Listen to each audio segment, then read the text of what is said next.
At 2:17 a.m., someone knocked on a door that had been sealed shut for 12 years, and the security camera showed no one standing there. I want you to listen carefully, because every story you're about to hear was reported as real in 2025. Police reports, emergency calls, missing persons files, none of them were ever fully explained. And the people who survived all said the same thing afterward. The worst part wasn't what they saw, it was what understood them first. The first story comes from northern Michigan during the coldest week of January. In 2025, a volunteer search and rescue team was called out to a state forest after a man failed to return from a solo snowshoe trip. His name doesn't matter. What matters is the voicemail he left his sister at 11:43 p.m. He was whispering, not because he was injured, not because he was scared of animals. He said, "It keeps stopping when I stop. I don't think it likes that I noticed."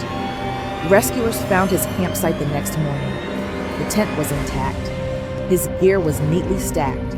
His boots were placed side by side, toes pointing toward the trees. There were footprints around the camp, but they didn't lead away. They circled it, perfectly, over and over. No body was ever found. But 3 days later, a park ranger reported hearing slow footsteps crunching behind him while on patrol. When he turned around, there was nothing there. The footsteps stopped when he stopped. The second story surfaced in Phoenix, where a family moved into a newly built home on the edge of a dry wash. Nothing had ever stood there. No old house, no cemetery, no reason for what happened. The youngest child began waking up every night at exactly 3:09 a.m. He didn't cry. He didn't scream. He stood in the hallway staring at the laundry room door. When his mother asked him what he was looking at, he said, "The room breathes now." They installed a camera. At 3:09, the doorknob slowly turned. From the inside, there was no vent, no draft, no explanation. One night, the camera caught something else. The door bulged inward just slightly, as if someone were leaning against it from within. The parents sold the house 2 weeks later. The footage was handed to police. The file corrupted itself every time it was opened, except the audio. On the audio, something could be heard breathing, slow, patient, and far too close to the microphone.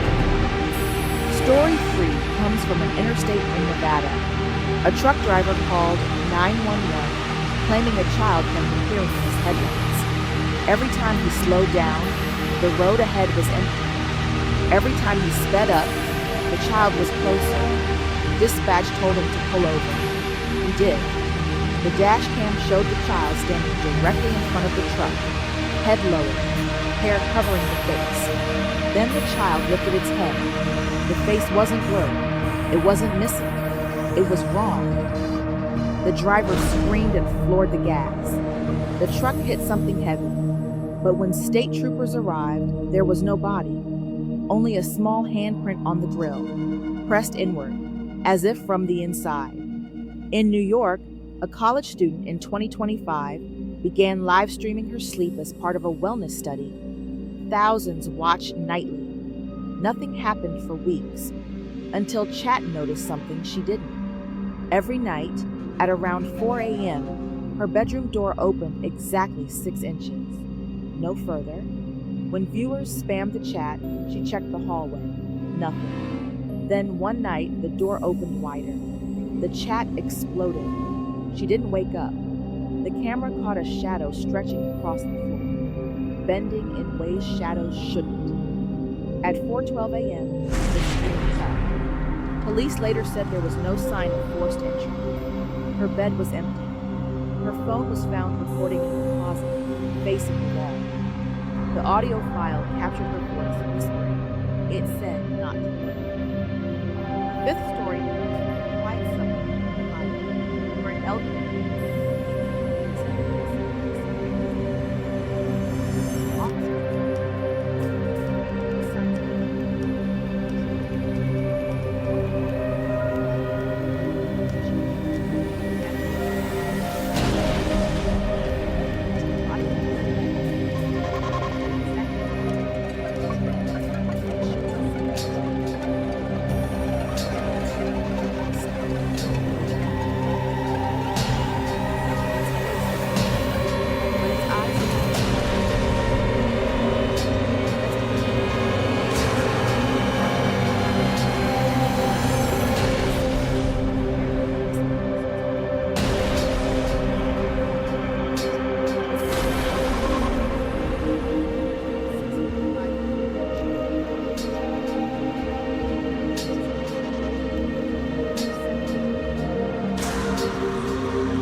Story 9 involves a daycare center in Florida. Teachers notice children refusing to learn, all pointing to the same thing. One child said, "That lady counts me." Reviewing the footage, staff noticed a shape barely visible. Every day, always the daycare shut down after the cameras never showed it.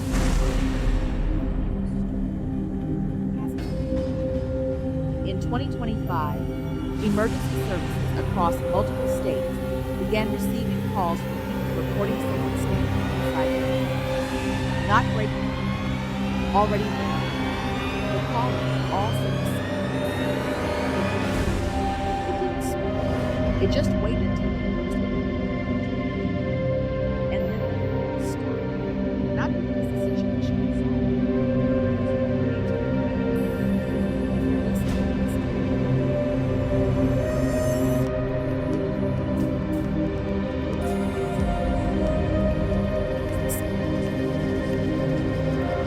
That they happen. It's that whatever. The next stories didn't spread through news articles or police briefings. They spread through silence. Because the people involved stopped posting, stopped replying, stopped existing in ways that could be traced. Story 10 began in a small town in West Virginia, where a woman bought an old baby monitor at a thrift store. She didn't have children. She said it was for white noise, something to help her sleep. The first night, it picked up crying, soft, rhythmic, close. She assumed it was interference. Old devices crossed signals sometimes. The second night, the crying changed. It sounded older, hoarse, like someone imitating a baby without understanding how one should sound. At 2:44 a.m., a voice came through the speaker. Not loud, not aggressive, just curious. "Why don't you answer anymore?" She unplugged it. The crying continued from inside the room. When police arrived, they found the monitor smashed on the floor. The woman was gone. No signs of a struggle. Only one thing out of place. Her bedroom door had been nailed shut from the outside. Story 11 came from an office building in downtown Chicago, where a cleaning crew reported lights turning on after hours. Motion sensors triggered on empty floors. Elevators stopping where no one had called them. Security reviewed the footage. At 11:58 p.m. every night, a man stepped out of the elevator on the 14th floor. Same clothes, same posture, same empty stare. He never blinked. He never moved past the elevator doors. At 12:01 a.m., he stepped back inside. The problem was, the 14th floor didn't exist. The building had 13 floors. Maintenance searched for access points, hidden stairwells, old construction plans. They found nothing. On the 5th night, the man didn't step back into the elevator. The camera cut to static. No one works night shifts there anymore. In rural Alaska, a couple living off-grid reported hearing footsteps circling their cabin during a blizzard. Snow made it impossible for anyone to walk outside. The footsteps continued for 6 hours, never approaching, never retreating, just circling. In the morning, there were no tracks, except one set, leading from the tree line to the front door and stopping inches short of the threshold, pressed into the snow so deeply it exposed the dirt beneath, as if whatever made them had been standing there for a very long time. Story 13 came from an online fitness app. Users began reporting messages appearing mid-workout. Not notifications, not ads, personal comments. Slow down. You're breathing too hard. Your heart doesn't like this. One user joked about it in a forum. 2 days later, his smartwatch recorded a heart rate spike at 3:17 a.m. GPS showed him running, in his sleep, straight into the woods behind his house. The trail ends abruptly. The watch kept recording for another hour. No movement, just a steady heartbeat, then nothing. In Louisiana, a fisherman filmed something moving beneath the water at night. Long, pale, human-shaped, but bending the wrong way. The comments told him to stop going back. He didn't. On his last upload, the camera shakes as he whispers, "It's standing now." The reflection in the water shows two silhouettes. Only one belongs to him. Story 15 is short, because there isn't much left to say. In 2025, a citywide emergency alert was accidentally sent in parts of California at 4:06 a.m. No instructions, no warning. Just one sentence. Do not acknowledge it if it appears to know you. Officials blamed a system error, but people reported the same thing that night. Someone standing at the foot of their bed. Someone using their name. Someone smiling patiently when ignored. The alert stopped. The sightings didn't. The final reports don't come from any single place. They come from patterns. Smart doorbells recording figures that don't cast shadows. Voice assistants responding to questions that weren't asked. Sleep trackers logging hours of activity, while their owners remained completely still. Always around the same time. Always just before dawn. And always with the same detail in the reports. The feeling of being studied, not hunted, not threatened, evaluated. Like something was learning how long it takes you to notice when you're not alone anymore. So if tonight feels quieter than usual, if the room feels slightly unfamiliar, if you have the urge to turn around just to check, don't. Because whatever these people encountered didn't chase them, didn't rush, didn't need to.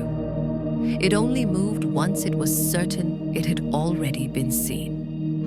And if you're hearing this now, it already knows how long you wait before you look.